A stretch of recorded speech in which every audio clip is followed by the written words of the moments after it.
जोङो दिनै बड'लेण्ड इउनिभारसिटिया आरो बड'लेण्ड इउनिभारसिटिजों लोगोसे बेसेबांनाखि कलेजफोर दङ जोंहा गासैबो फरायसाफ्रा दिनैहाय ज' जानानै जोङो मोनसे जोङो रेलि लादोंमोन आरो रेलि जोबखांनायनि उनावहाय जेब्लानाखि जोङो फैफिनदोंमोन दिनैहाय जोंनि बड'लेण्ड मुलुगसोलोंसालिमानि सासे फंबाय जोंनि बड'लेण्ड इउनिभारसिटियावनो फरायो बे फंबाया फैबाय थानायाव बिसोर गासै साब्रैमोन फैबाय थानायाव जेब्लानाखि नैबे देबरगाव ओनसोल नैबे नीलाचल मोनसे जेनाखि गोदान हस्पिटाल मोनसे रिसार्च हस्पिटाल जेनाखि मोनफैदोंमोन बे टाइमावहाय माने गंथाम गंब्रै गारिया लाखिनानै माने डाइरेक्ट सोंनानै माने डाइरेक्ट गनजों बुनाय जादों आरो माने बुदों आरो बिराद जखम मोनदों मानसिया दिनैहाय बे फंबायना बिखायावहाय बुनायनि मोनसे दागो गोजा आरो बेजों लोगोसे आथिङावबो बिराद दागो गोजा आरो जों माने दुखु मोननाया बेनो आरो दिनैहाय जोङो नैबे बिदि हारिनि थाखाय ओंखारनायावबो दिनै जोंनि बर' मानसियानो जुदि जोंखौ बिदि हेंथा होयोब्ला जोङो फिउचारखौ जों नाहरबा जोङो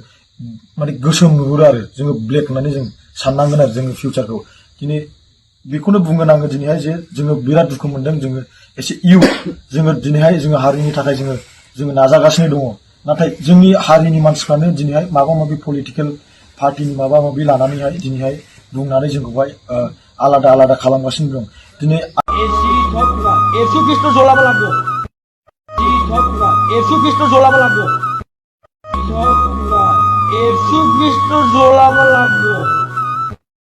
जय बर' हारिनि नोंथांमोननि गेजेराव आङो दहाय मोनसे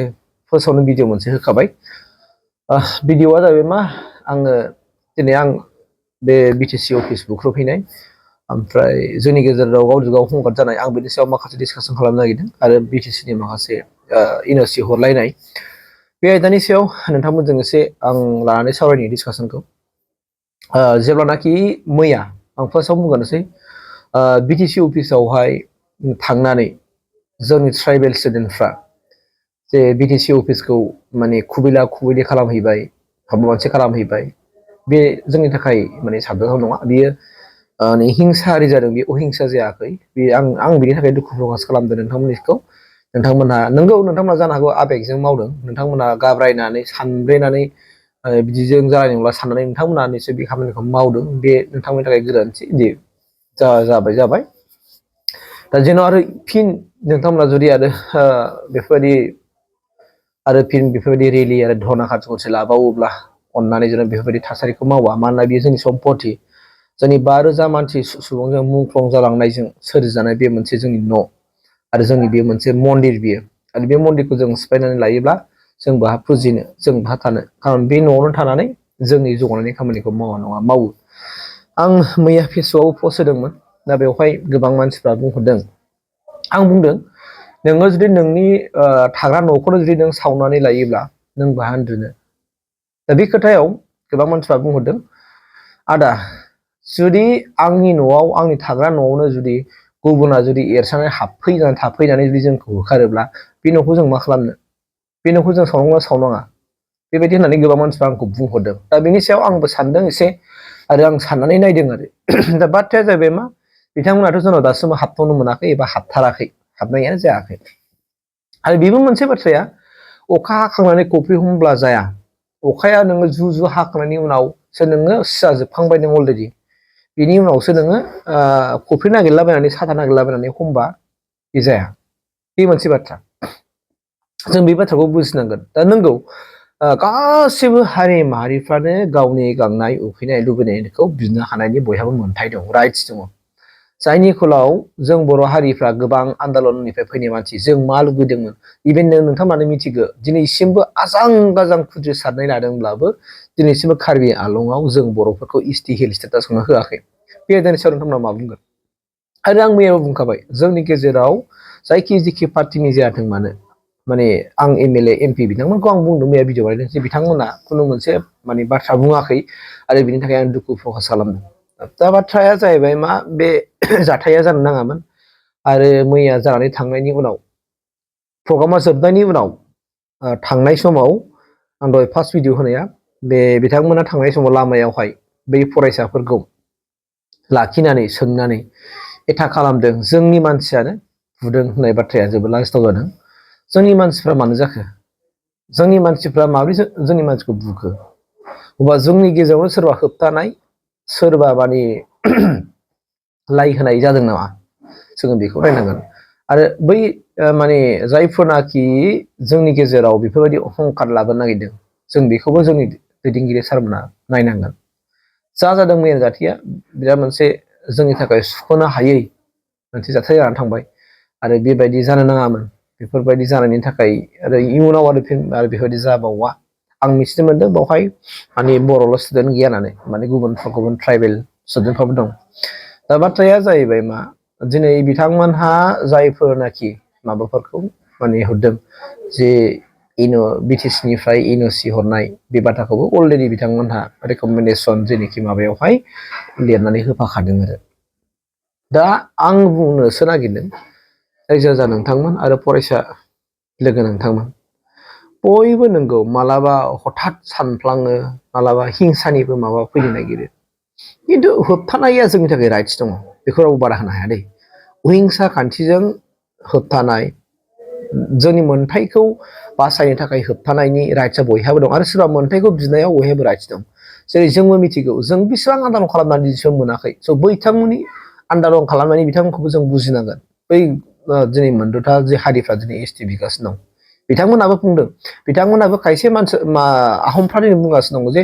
जोंनो थाखानाय जायफोराखि ST बिसोर खहा जानानै ST होनायखौ जों लुगैया आरो जोंनो नाङा बेखौ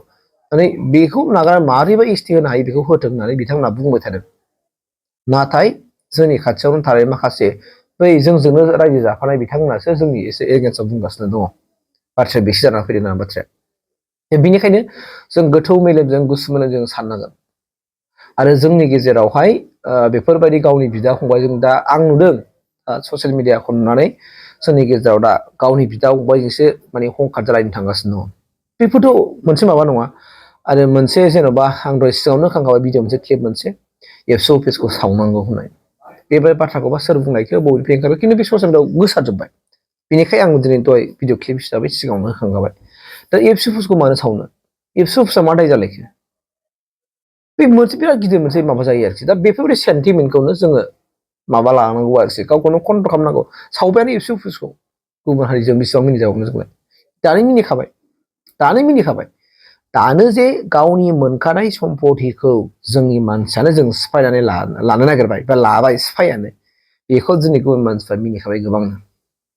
मिथिबायना हामदों सालाफोर हामदों गावजों गाव लागाव होख्रावलाय बे मोनसे बाथ्राया फैबाय जोंखौनो हाननानै मिनिगासिनो दं आरो बे गासैबो जाथाय जानाय हंगम जानाय बे पलिटिकेल इसुजों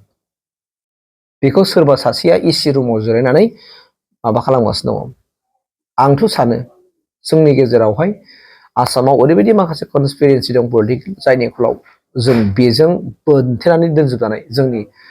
PPआनो जा UPआनो जा गुबुन गुबुन अन्यथा राजखान्थि हान्जानि MLA MPफ्रानो जा बिथांमोनहा जायनि फलाव बिथांमोनहा बुंनो हाया जुदि माबा मोनसे बुङोब्ला हयथ' बेयो MLAनिफ्राय बोखारजागोन माबा मोनसे जायोबा बिबारनिफ्राय बोखारजागोन बे आरो मोनसे बाथ्राया बेबो थानो हागौ मिथिबायना खारन दिनैनि पलिटिकेलि माखासे जेनाखि बोहैनाय दाहारानो बिदिनो मिथिबायना नोङो बिनि बिबायदि बुंगोन नोंनि बिबांखौ दायो बोखारगोन दा नोंबो जुदि बिबांखौ गिखायोब्ला आंनि बिबांखौ बोखार जानो गियोबा नों हावदो बुंनो हाबावदो बे मोनसे बाथ्रा थायो दा आं सानो रायजो राजा नोंथांमोन जिखि जायाथों मानो माने बिथांमोनहा आं सानो जोंनि MLA MP गासैबो जों खुगा मोनसे एकमत जानांगोन दिनै गोबां मानसिफोरनि माखासे बाथ्राया फैगासिनो दङ नुदों दुलाराय बर' फरायसा आफादा मोनसे समाव हरनाय रोंग्रा सारनि थानाय समाव NSC हरनाय बाहाय लिरदों गाहायाव लिरनाय दं पइन्टआ माने थाखानाय जायफोरनाखि एक्जिस्टिं माने STफ्रा खुनु इफेक्ट गोलैयाजासे माने होनायाव जेबो आपत्ति गैया होननाय थाखानाय जायफोर दा 48था दं नङा होमबा आसामाव बिसोर थाखानाय जायफोरनाखि बिसोर माने STफ्रा खुनु बिसोरनि इफेक्ट गोलैयाखिसै होनायाव जोंहा आपत्ति गैया होननाय बेखौ नोंथांमोना बयबो नुदों आरो गासिबो नुदों दा ओंखायनो जोंनि गेजेराव गावजों गाव बेफोरबायदि सन्देह दा खालामलाय आरो बयखौबो उदाङै माने सोमावसारनो खाबु हो खारन बियो जुदि माबा मोनसे दिनै गोबां मानसिफ्रा बुंदों बियो दासिमबो माबायावनो दङ खिन्थु बेखौ दिनैसिमबो बे माने बिलानो पास जायाखै जोंनि मानसिया माखौ गाब्रायदों होननाय मोनसे बाथ्रा खिन्थु बेखौबो नोंथांमोनाबो नोजोर होनाया मोजां जेब्लानाखि बुस्थुआ बिला पास जाखांबाय पास जाखांनायनि उनाव नोंथांमोनहा हागोन नामा कि बेखौ बन्द खालामफिननो दम दं हागोन नामा इभेन सापस हमना लादो दिनैसिम जुदि प्रटेस्ट खालामसेयावबो जुदि बिथांमोना बेखौ हरबायबा आरो जुदि प्रटेस्ट खालामसेयावबो जुदि बिथांमोना माने बिलखौ उत्थापन खालामोब्ला अब्ला बिनि उनाव उत्थापन खालामखांनायनि उनावहाय बा बिला पास जाखांनायनि उनावहाय नोंथांमोना हागोन नामा बेनि फिननायखौ नोंथांमोनाबो होनांगोन आरोखि हागोनसे आं ओंखायनो बार मोनो जोंनो दिनै आसामाव जों एसटि प्लेन मोनदों एसटि हिल जों बाहा मोनदों बबेयाव जों मोनदों बे जोङो बियो सोरनि दाबिमोन जोंनि बर' मुभमेन्टनि दाबिमोन बियो एसटि माबा बिनायाबो एसटि जों दे हिल बिफानायाबो कार्बि आंलंआव मानो मोनाखै जोंनि रायजो राजा नोंथांमोन आरो दैदेनगिरि सारमोनखौ आंनिफ्राय खुथारै गोसो गोरबोनिफ्राय खुलुमनानै आं खावलायगोन जोंनि गेजेराव हंकार दालाबो सिसि दालाबो जों बुहुद गोग्लैसोखानाय हारिखा आरो सिगांनिफ्राय जों बुहुद खस्थ' मोनबोबाय बिएलटिनि आन्दालन एनडिबिनि आन्दालन एबसुनि आन्दालन बेफोरखौ गोसोखांहरोबा खास्रि बिस्रि मोनो गुबुन जाथिफोरजों अनिताफोरजों जोङो बुलाय बुसि जाबाय न' बां सावलायनाय जाबाय हंकार जालायबाय बेफोरो बिराद गिदिर जोंनि थाखाय मोनसे गाज्रि सिमां जानानै थांखाबाय स' बेफोरखौ जों गोसोखांनानै जों बुजिनांगोन फिउचारनि बाथ्रा नोंनि फिसायाबो थांनांगोन गुबुननि फिसायाबो थांनांगोन नोंबो थांनांगोन गुबुनाबो थांनांगोन खिन्थु जोङो नों जेरैखि राजखान्थि हान्जा दलाव थायाथों मानो था वेल एन्ड गुड खुनु रावखौ बारा दाखो खिन्थु बिथांमोनाबो माने बै राजखान्थि हान्जायाव थानानै जाथिखौ माने सिबिथों आइ आफा गोरिब गुन्द्राफोरखौ सिबिथों आरो जौगानाय हारि जौगानायनि थाखाय खामानि मावथों जोंनि बिटिसि हाखौ रैखाथि होनायनि थाखाय खामानि मावथों बिटिसि सेबगानि थाखाय खामानि मावथों आंनिफ्राय लुबैनाय बेनो दैदेनगिरि सारमोन आरो रायजो जानांगौमोन बेखायनो आं खावलायदों फिन आरो जेब्लानाखि बेबायदि हंकारा जाफिनगोन एबा रेलि धरना कार्जकर्सि लागोन बेवहाय खुनु बेफोरबायदि हिंसा जाथायजों जानानै थाङा आरो जायफोर बे फंबायमोनहा बेफोरबायदि खामानिखौ मावफ्लांबाय नोंसोरखौ जेराव इसोरा खेमा होगोन मानोना नोंसोर सानब्रेनानै गोसोआ गाब्रायनानै बे खामानिया जादों होननानै आं सानो आंनि स्पेसियेलि आंनि साइडनिफ्राय आरोखि दा गतिके नोंथांमोनहा बयबो बुजिलायनांगोन आरो अखा जे हाखांनानैसो खफ्रि हमनाय जेरै बेफोरबायदि खामानिखौ जों लाया आरो अखा हायैनि सिगां एबा अखाया सिजायैनि सिगांनो साथाखौ हमना लाखायो आरो खफ्रिखौ हमनानै लाखायो बेफोरबायदि जों हान्थिलायो नङाबा जों उनाव बिराद गिदिरसिन मोनसे जोंनि थासारि जोंनि गेजेराव फैया नङा फैगोन होननानै आं सानो आरोखि ओंखायनो अननानै जों बुजिलायनानै दैदेनगिरि सारमोनाबो जायफोरनाखि बर' हारियाव गाव दैदेनगिरि हिसाबै जाथिखौ दैदेनबोबाय माने सोरबा पलिटिकेलाव थानानै सोरबा माहारि आफादाव थानानै बिभिन्न दलफोराव थानानै नोंथांमोना बयबो गुसु आरो गोथौ मेलेमजों साननानै जों माब्रैबा बेखौ 100% रैखाथि होनो हायो आरो बिथांमोनाबो गावसोरनि बिनायखौ मोनो उइदाउट एफेक्टिं जोंनि थाखानाय एसटिफोरखौ बाथानै गावसोर मा नाम होनानै होयो गावसोरनि खोथा बेखौ आं सानदों आरोखि आंनिफ्राय आरोखि स्पेसियेलि आं बेखिनिखौ लुबैबाय आरो आं बेखिनि भिडिअखौ जेन' जोंनि गेजेराव फिन दावराव दावसि जाफिनना नांलाय खमलाय जाला आरो जोङो जेरैबायदि जोङो मुभमेन्ट खालामनांगौ जोङो खुनु माने नन भाइलेन्सजों जों थांनानै जोङो खालामनो हायो आरो गोबां मानसिफोर उन्दै उन्दै गथ'फोर दङ जाय गथ'फ्रा माने फेसबुक पस्ट लिरसोदों ना मोनथिगौ ना बि मोनथियो एसटिनि मा मिथिगौ बबे रुला मा दङ बेखौ जेबो मोनथियाबालानो दिनै बिथांमोनाबो उन्दैनि गथ'फ्रानो पलिटिकेलनि इसु बाथ्रा लानानै फेसबुकआव गोबां पस्ट लिरलागासिनो दङ दा बिदि लिरनाया गोरोन्थि नोंथांमोना बुजिगोरो साननानै नायगोर बाथ्राया बोरै जामारदों जानला मोनला लिरनाय सोरखौबा थुलुंगा होनाय सोरखौबा अर सुनानै होनाय जेराव जाया थेंक इउ